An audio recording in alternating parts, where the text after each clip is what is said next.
Hi. My name's Erica. Hi, Erica. I'm going to start off the interview here in just a second. Do it, yeah. Hey, this is Erica with Film Munkey, and I'm here with Michael Hogan. I know that your wife was on the set of Battlestar Galactica with you. Yeah. Yep, and I know you got pretty intimate there in a couple of scenes. What was that like with her there on the set? Oh, well, you mean my wife, Susan Hogan, who played Doyle Franks in Battlestar Galactica? Right. Yeah, and so you mean the intimate scenes? She wasn't on set for the intimate scenes. Well, I know she wasn't with you, but did she watch you perform the intimate scenes, or? No. No.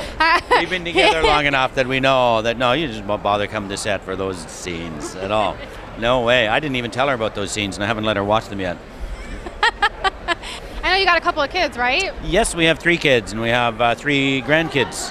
Have you asked any of them to go into acting, or did they ever ask yeah, you heavens. to go into Gabriel Hogan is, he was in the pilot of Warehouse 13, and Gabriel has been acting for quite a while. What did you feel like when he told you wanted to go into acting? Were you kind of like, no, don't do that? Or Basically, I was, no, don't do that, because it is a very, very difficult business. The first thing that happened was Susan and I saw him in a play that he was in, and with great relief, he has what it takes to be an actor. He is gifted. But that doesn't mean, just because you're gifted doesn't mean that you're going to be able to make a living and be satisfied doing it. But he works nonstop, so that's great. So, what did you do to get into character for Saul? Did you watch some of the old '70s episodes? Did you do anything special for that? Well, it's interesting you ask about the old '70s episodes. I hadn't seen them prior to doing the reimagined Battlestar Galactica. I didn't avoid them, I just hadn't seen them. And when the new reimagined came along, I deliberately didn't watch them, because it would have been detrimental to my process, because it had nothing to do with it. Right? Okay. So, no, it was all brand new research.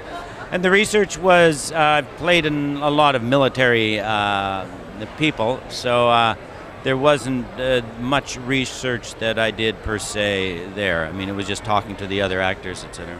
Okay. Can I ask you how you got into acting? Like, what made you pursue the acting career? Well, how much time do you have? It's not a very short story. I had quit school in grade 12 and was hitchhiking around the country and I ended up realizing I should go back to high school and finish my high school and then figure out what I wanted to do with my life. When I went back to high school, I was older than the rest of the kids by about a year or so. No, it's not too bad, but I'd been around the block by then. You know, I'd spent the summer in Yorkville in '67 on the street, and that's kind of like the equivalent to Haight-Ashbury in 1967 down in the States. I'd been working, and I'd been hitchhiking around the country, so I was older and more mature than the rest of the kids. One day I was walking to school, and one of the English teachers caught up to me and said, "Hey, Hogan, we had a meeting in the drama club last night, and you're going to be in the play this year."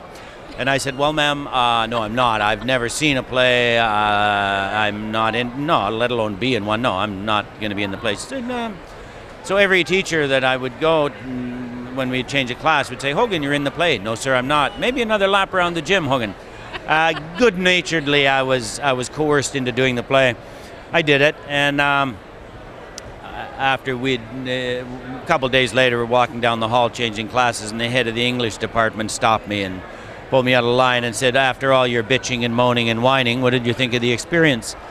And I said, "Well, sir, I would like to do that once with professional people. Just once, because it must be an amazing experience, because the other kids weren't really that into it, and I was very into it when I was doing it. I didn't want to be an actor, but I just thought it would be an amazing experience to share the stage with people who like." He said, "You should go to the National Theatre School." "What's that?" He said, "Well, it's in Montreal." He gave me the brochures of the National Theatre School in Montreal, and I filled them out, and I auditioned. And little did I know, they auditioned, like, now it's thousands, then it was about 600 kids, and accept 16. So I did it and forgot about it, and I was working in the mines in Elliott Lake, while out in the bush outside of Elliott Lake in northern Ontario. I was going to stay there for a year and save some money, and I got a letter saying, "Welcome to the National Theatre School." So I'd been accepted. Cool.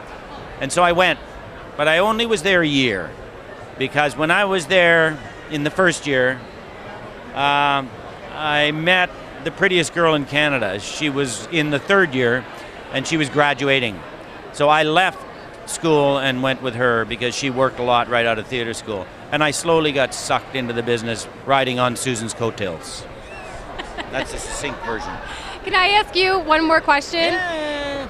How do you feel being a part of Battlestar Galactica, which is such a huge cult classic and it's crossed so many generations?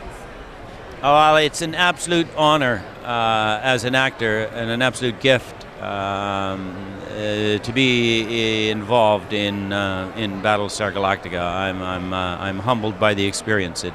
It's an amazing experience. Well, thank you so much for your time. I really appreciate it. Yeah, Thank you. Pleasure to meet you. That was Michael Hogan. We're closing out.